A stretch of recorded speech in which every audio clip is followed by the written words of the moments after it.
Narito ang ulo ng mga balita sa mga oras na ito. Mga panukalang batas ni Pangulong Ferdinand R. Marcos Jr. inaasahan ng Malacanang na mabilis na maipapasa ng Kongreso. Komisyon sa Wikang Pilipino inilahad ang mga proyekto at plano para sa unang semestre ng 2026. Legal na kasunduan ng United Nations sinusuportahan ng Pilipinas para sa mga senior citizens at kanilang karapatan sa lipunan. Department of Transportation nakamit ang unmodified opinion mula sa Commission on Audit para sa fiscal year 2025.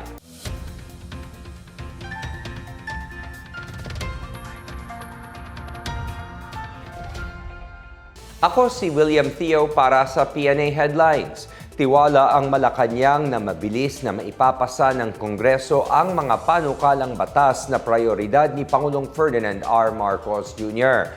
Ayon kay Palace Press Officer Claire Castro, umaasa ang Pangulo na maipapasa agad ang mga isinulong niyang panukala kahit abala ang mga mambabatas sa nalalapit na budget season at sa impeachment trial ni Vice President Sara Duterte. Giit ni Castro, gusto ng Pangulo na maramdaman agad ng taong bayan ang mga benepisyong dala ng mga panukalang ito. Kasalukuyang naka-adjournment ang Senado at Kamara hanggang sa pagbubukas ng second regular session sa July 27 kasabay ng State of the Nation address ni Pangulong Marcos. Inilagay ang 8 panukala ni Marcos sa priority agenda ng Legislative Executive Development Advisory Council para mapabilis ang mga reforma sa edukasyon, kalusugan, social protection at pamamahala. Nakabinbin sa Bicameral Conference Committee ang National Center for Geriatric Health Act, pag-amyenda sa Government Assistance to Students and Teachers in Private Education Act at ang Assistance to Individuals in Crisis Situations Act. Nakatakdang amyendahan din ang Universal Access to Quality Tertiary Education Act.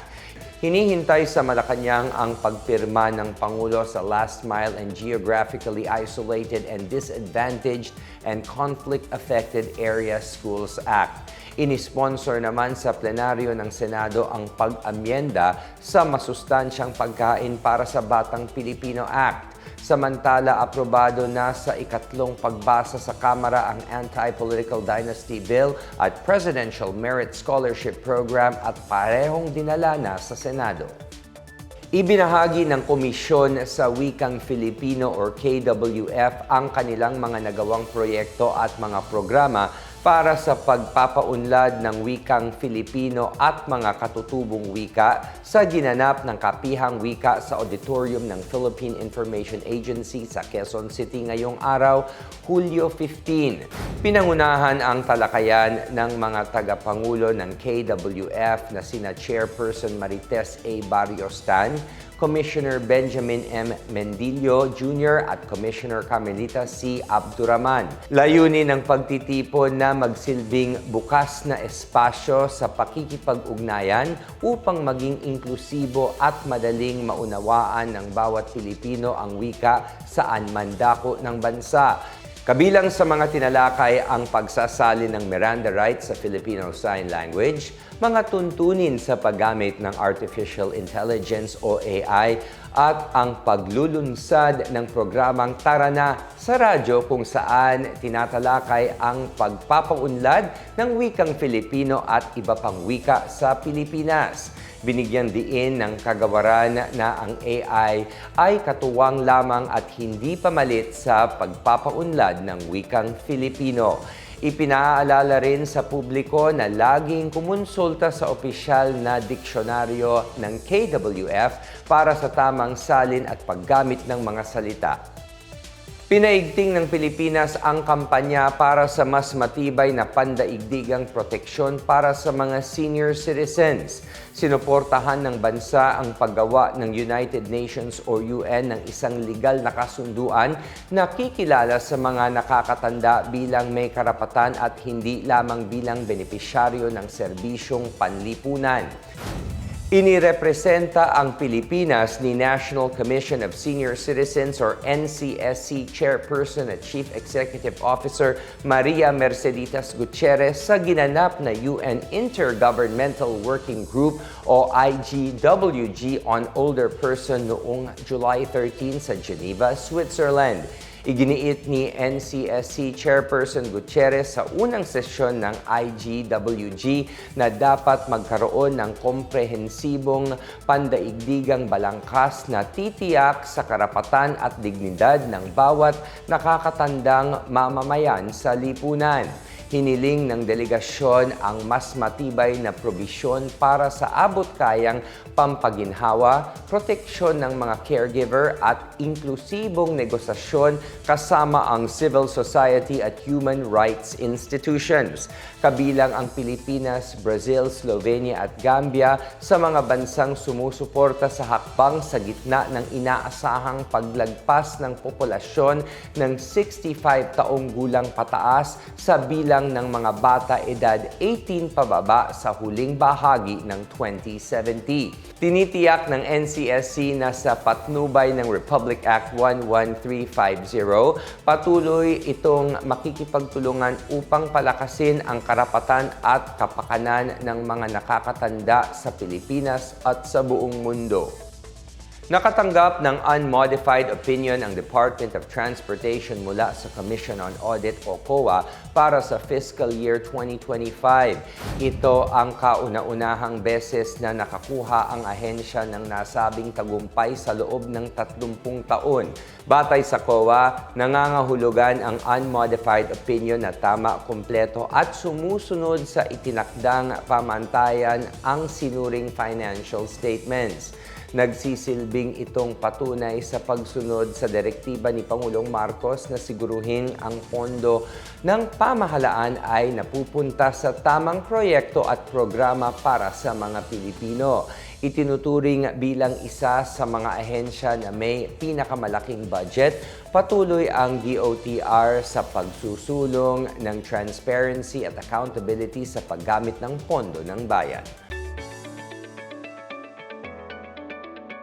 At sa balitang pangkalakalan, mapapalakas ng panibagong $6.78 million financial support mula sa Green Climate Fund or GCF ang pagpapatupad ng Pilipinas ng mga programa at proyekto laban sa epekto ng climate change.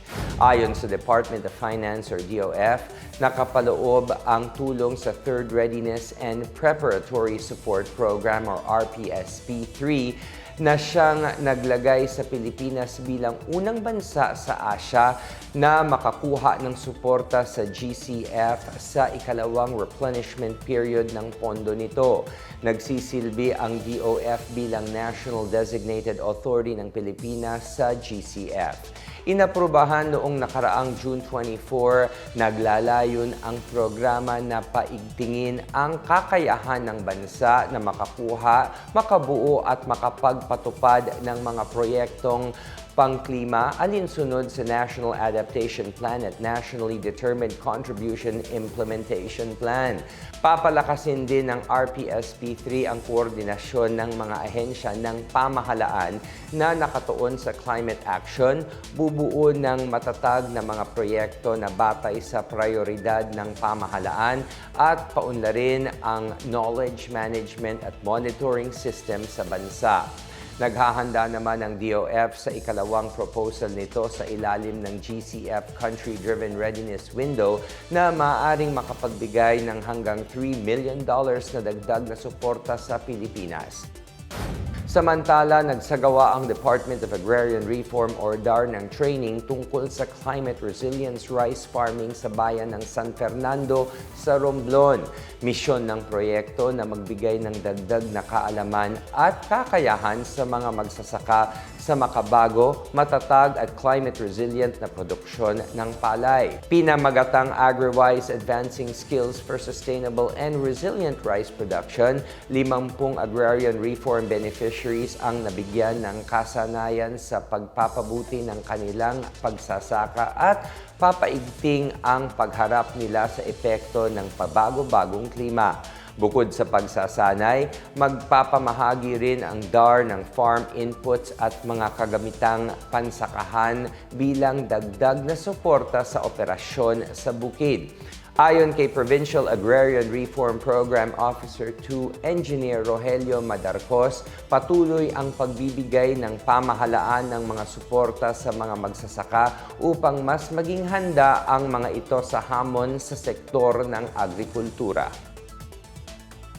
At yan ang pinakabago at pinakamainit na balita sa mga oras na ito, hatid sa inyo ng PNA Headlines. Para sa iba pang mga balita at impormasyon, bisitahin lamang ang aming website pna.gov.ph o ang aming Facebook at X account na Philippine News Agency.